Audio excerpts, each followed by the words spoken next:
All right, Shalom. I want to start off by giving all praise, honor, and glory due to Yahweh, Bahashem, Yahweh Shai, Bahashem Rakakwadash. I'd like to give double honors unto the apostles and the elders of Great Millstone, who I learned this truth from.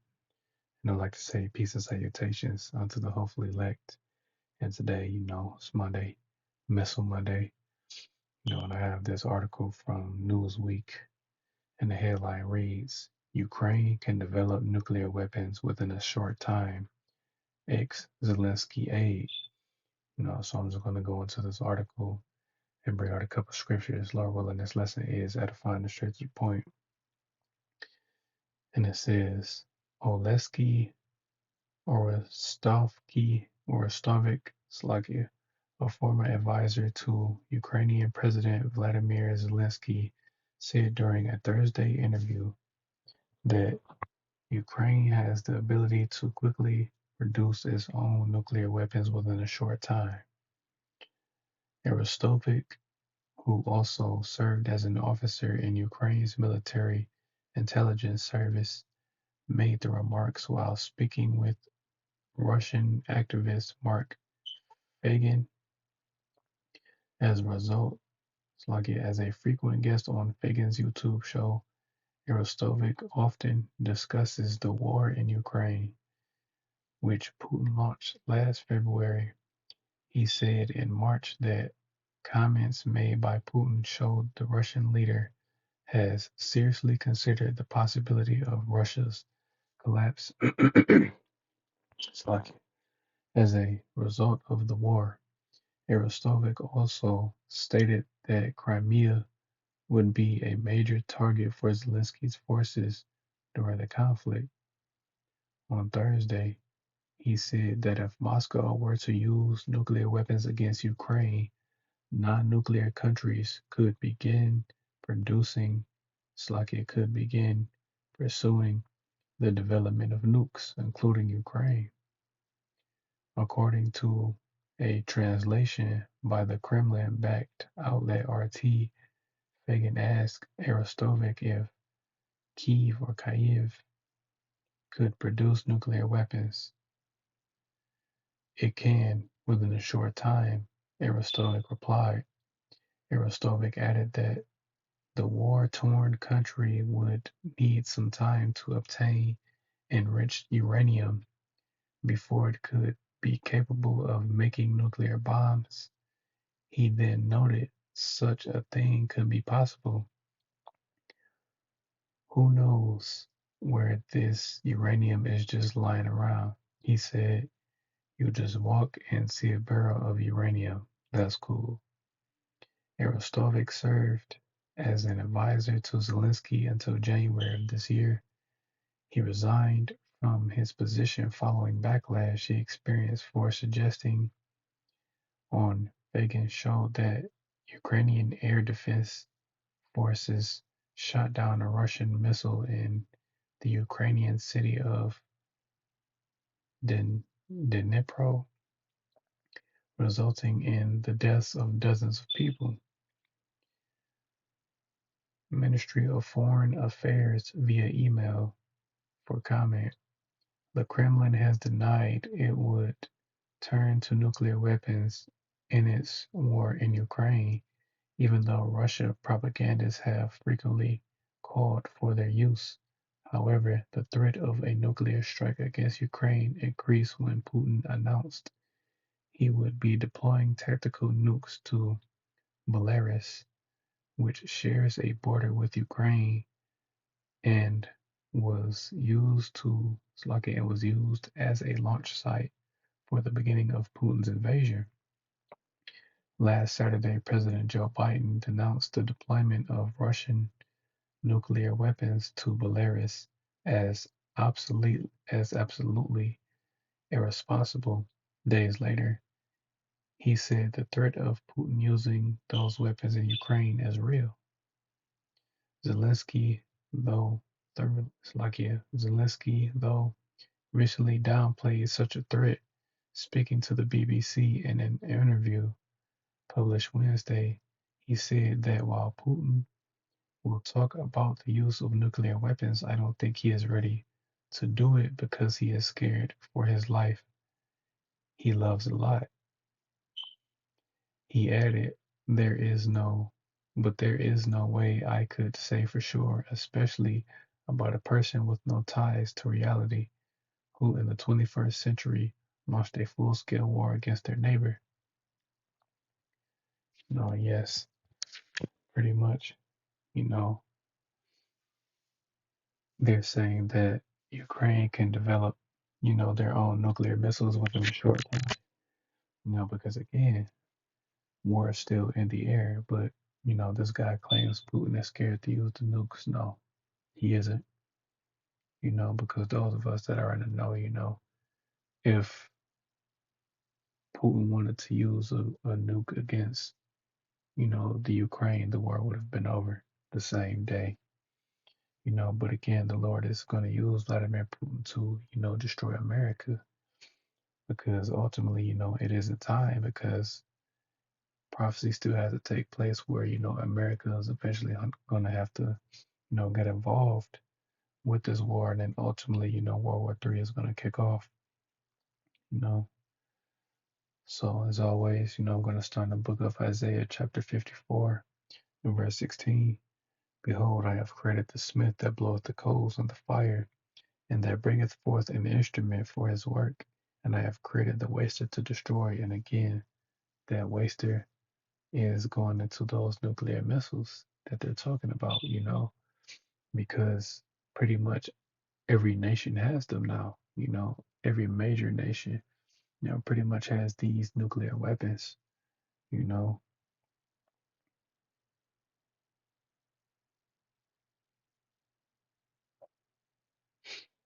because ever since, World War II, you know, when America dropped those hydrogen bombs on Japan, pretty much, no one wanted to come up against them. But, during the early 50s and 60s, Russia also started to develop, nuclear capabilities of their own. You know, this is the book of Joel, chapter 3. And I'm going to start at verse 9. And it says, Proclaim ye this among the Gentiles, prepare war, wake up the mighty men. Let all the mighty men draw near, let them come up. Beat your plowshares into swords, and your pruning hooks into spears. Let the weak say, I am strong. And yes, these other nations are saying, they have nuclear capabilities as well, and they're ready to go to war, because ultimately these nations are going to help destroy America.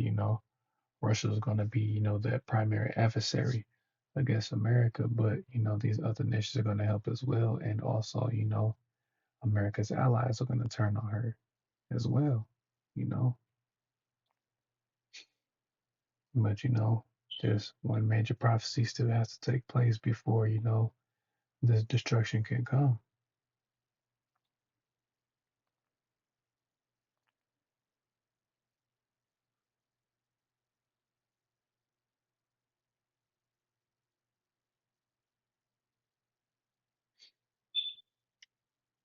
This is the book of Second Peter, chapter 3, and verse 10. And it says, But the day of the Lord will come as a thief in the night, in which the heavens shall pass away with a great noise, and the elements shall melt with fervent heat. The earth also and the works that are therein shall be burned up. Seeing then that all these things shall be dissolved, what manner of persons ought ye to be in all holy conversation and godliness, looking for and hastening unto the coming of the day of Yahweh, wherein the heavens being on fire shall be dissolved, and the elements shall melt with fervent heat. So yes, this is pretty much, we're supposed to keep our conversation holy, and separate from this world because ultimately, these people, they're gonna die, they're pretty much gonna be casualties of war because, a lot of people are gonna die during time of Jacob's trouble, they're going to be put to death in various fashions. But ultimately, these people are going to be burned up, especially those that receive the mark of the beast, which is the RFID microchip, So I'm going to go to the book of Job, chapter 20. I'm going to start at verse 22. In the fullness of his sufficiency, he shall be in straits. Every hand of the wicked shall come upon him. When he is about to fill his belly, Yahweh shall cast the fury of his wrath upon him, and shall rain it upon him while he is eating. He shall flee from the iron weapon, and the bow of steel shall strike him through. It is drawn and cometh out of the body. Yea, the glittering sword cometh out of his gall. Terrors are upon him. And yes, again, that glittering spear, that bow of steel, that iron weapon is going into these nuclear missiles that are going to be used, because Esau Edom thinks, he's going to fulfill, his new world order, but, he isn't. The Lord is only going to let him get so far before ultimately, he stops him, you know, and takes this man out of power.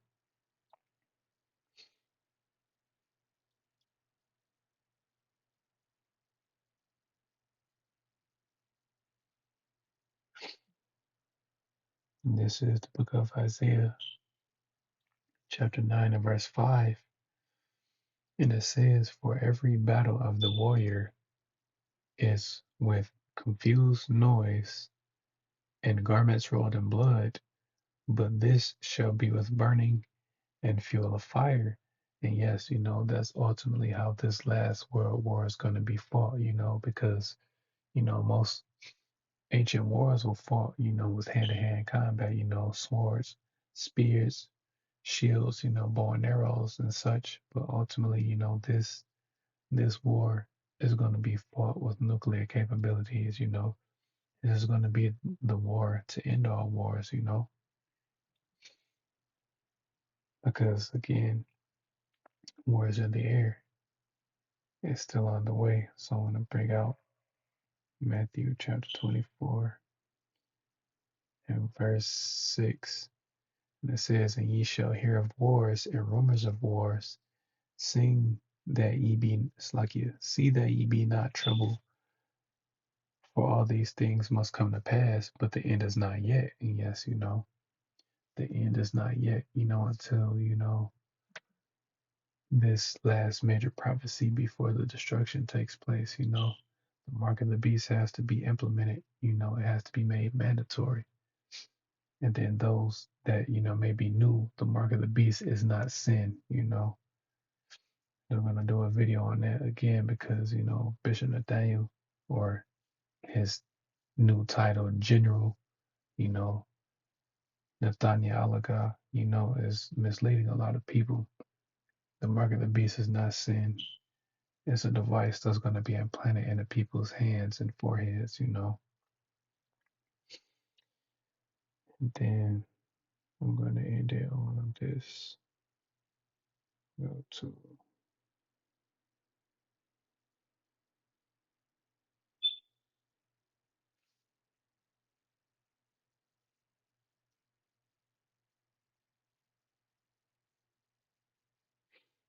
yeah, I'm going to end it on this. This is the book of Malachi, chapter 4, and verse 1.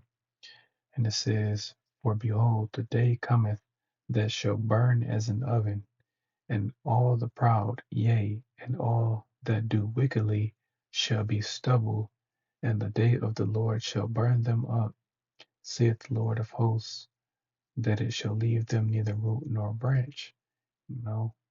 And that's pretty much what's going to take place during this war. And I'm going to bring out one more, then I'm going to close. Because again, this is a very serious thing, This is what's going to be used to destroy this place, along with the chariots, you know. They're going to shoot those lasers to help burn this wicked place,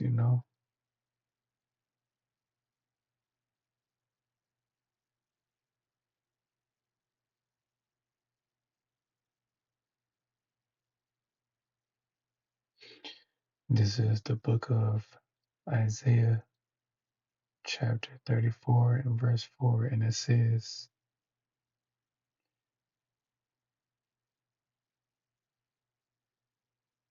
Slakia. Yeah, I'm going to read verse 4, and it says, Isaiah 34 and 4, and all the host of heaven shall be dissolved, and the heavens shall be rolled together as a scroll, and all their hosts shall fall down, as the leaf falleth from the vine, and as a falling fig from the fig tree. For my sword shall be bathed in heaven. Behold, it shall come down upon Idumea and upon the people of my curse to judgment. And yes, that's what the Lord is going to do. You know, once He sends, the Most High Yahweh, Heavenly Father sends our Lord Yahweh Shai back. That's what He's coming back to do. To execute judgment. To deliver His elect and take Esau, Edom, and these other nations, down. So, Lord willing, this lesson was edifying. I want to give all praise, honor, and glory due to Yahweh, Bahashum, Yahweh Shai, Bahashum Rakakwadash. I'd like to give double honors unto the apostles and the elders of Great Millstone, whom I learned this truth from, and I'd like to say peace and salutations unto the hopefully elect. Till the next time I say Shalom.